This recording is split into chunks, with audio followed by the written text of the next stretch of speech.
Good afternoon, everybody. Meteorologist Frank Gaetano here, live from the Hail Palace for our daily hail forecast. As always, sponsored by C3 Group, Merlin Law Group, American Contractor Show, and Atlas Roofing. Make sure you check those guys out in the description to this video. So we're going to be quiet today and tomorrow in terms of severe weather, so there's nothing really to talk about there, but we could potentially have a couple of risks on Thursday and Friday to close out the work week before we potentially see a new, more progressive pattern setting in after the new year going into next week. So we have a little bit to talk about in terms of that, but as always, we do have stuff to talk about. Before that, we have Hail Trace 4.0 coming soon, and we've been talking about this for a while. We're really excited about it, and our official launch is going to be on January 9th. We do have the beta open now, so you can sign up to be a beta tester for Hail Trace 4.0. Make sure you just give us a call about that, and we can get you all set up with that.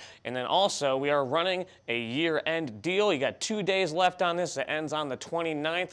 That's going to be 10% off any annual subscription, so it's pretty big savings there. That's going to end in a couple of days, so make sure you give us a call about that as well if you're looking to save on an annual subscription. Out there right now across the United States, pretty tranquil, except for we got some precipitation going on up here in the form of above freezing temperatures, so we got rain going on in northwest Montana. With that, that does make it possible to have some pretty significant avalanches out there in the mountains, so I doubt anybody's out there hiking, but if you do live in the area, just know that avalanches are going to be possible anywhere through the mountains up here in northwest Montana. But we are pretty cold around most of the country. Freezing temperatures here in the north, up in the upper Midwest, and then freezing temperatures here in Kansas City, and it's warming up down in South Texas to a very balmy 50 degrees. Wow, it's pretty incredible. Where's my plane ticket to Miami? It's 65 down there. And for wind chills, we're looking at even lower than that, because 1 degree wind chill in Minneapolis is not as bad as it was last week, where we had, negative 20, negative 30 degree wind chills going on in the northern part of the country. But it's still bitterly cold. We are in winter, so we're going to be seeing those single-digit wind chills in the northern part of the country. And I mentioned it's pretty stable out there.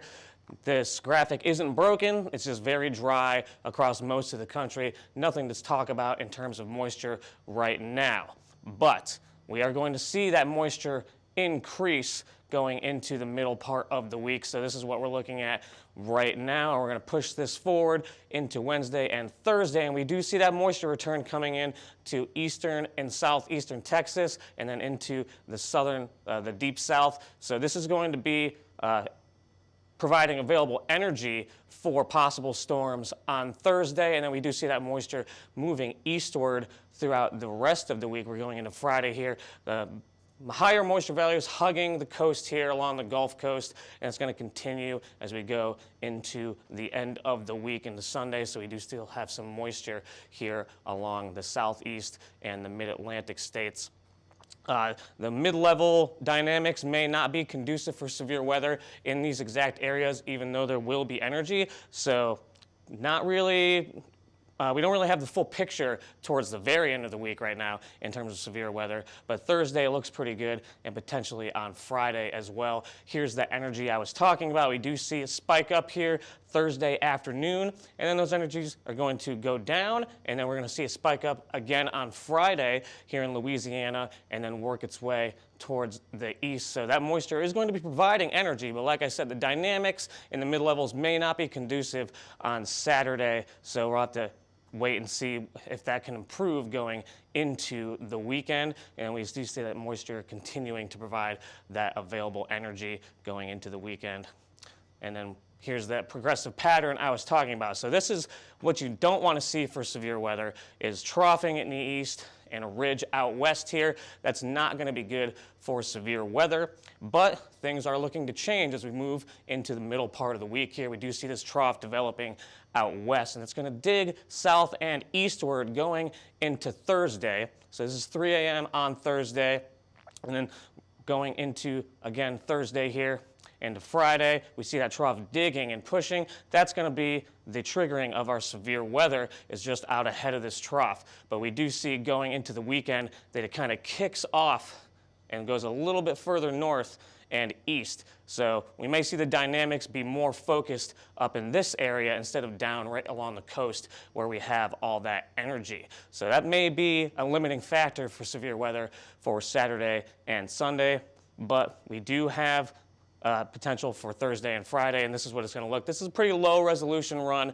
because we are a little further out than the more recent and closer runs for the cams. So, it's not going to be very high resolution, but we do see precipitation forming on Thursday here in a line in eastern Texas, and then it's going to transition eastward throughout the rest of the week as we do see signaling for strong stuff going on here on Friday. And then we do still see the precipitation here, but I'm just not convinced it's going to be severe weather. But we do see a lot of rain forming here on Saturday and going into the end of the weekend as well. But eventually that stuff is going to move off the coast. So what areas are we looking at here? This is what I'm looking at for Thursday. We got eastern Texas, parts of Louisiana, and then going up into Arkansas. That's what we're looking at for Thursday. Potential, possibly some hail, but I'm thinking mainly more of a wind threat unless we can get some good updrafts with rotation out ahead of a potential line there. And then going into Friday, I'm pretty sure this risk is going to be hugging the coast. There is some energy here, but I don't think the dynamics are going to be great further north. So I'm thinking any severe weather we see on Friday will be hugging the coastal areas here along the Gulf Coast. And then, like I said, for Saturday and Sunday, the dynamics aren't going to be great as of yet. We'll have to see how things play out for the rest of the week. So make sure you stay tuned with us and follow us on all of our socials: Twitter, Facebook, Instagram, YouTube, and TikTok. We are at HailTrace for all of those. We may do some TikTok lives, but we have not really been posting anything on TikTok because they hate us and they will ban us if we post another video, apparently.